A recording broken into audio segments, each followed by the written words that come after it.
Hi అండి. Welcome to భావన blogs.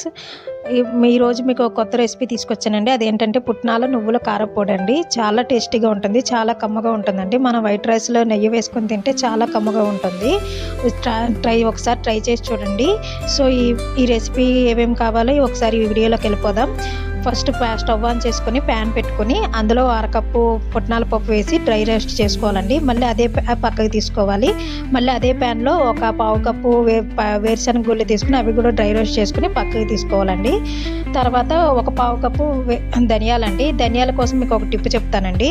మనం బయట నుంచి తెచ్చుకున్నప్పుడు ధనియాలు స్టోర్ చేసుకున్నాక బూజు పట్టడం కానీ పురుగు పట్టడం కానీ చేస్తాయి కదండి. అలా చేయకుండా ఉండాలంటే మనం షాప్ నుంచి తెచ్చుకోగానే ఆ ధనియాలని వేయించి ఒక బాక్స్లో చల్లారిన తర్వాత బాక్స్లో పెట్టుకుంటే మనకి పురుగు పట్టడం కానీ బూజు పట్టడం కానీ ఉండదండి.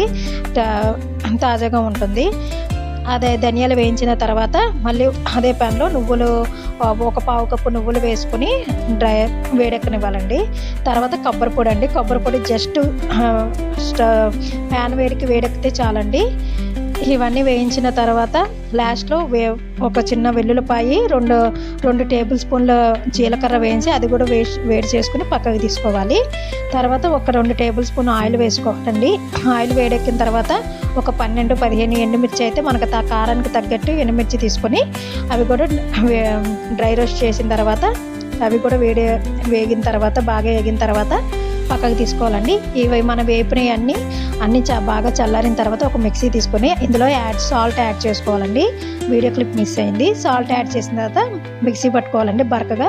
తర్వాత కొబ్బరి పొడి లాస్ట్లో వేసి జస్ట్ పల్స్ ఇవ్వాలండి. పల్స్ ఇచ్చిన తర్వాత ఇలా ఒక ప్లేట్లోకి తీసుకొని బాగా చల్లారిన తర్వాత ఒక కంటైనర్ బాక్స్లో తీసుకుంటే గాజు సీసాలోకి కానీ తీసుకుంటే ఈ పొడి అనేది చాలా బాగుంటుంది, చాలా టేస్టీగా ఉంటుందండి. ప్లీజ్ అండి నా ఛానల్ ఎవరైనా సబ్స్క్రైబ్ చేయకుండా సబ్స్క్రైబ్ చేయండి. Thank you.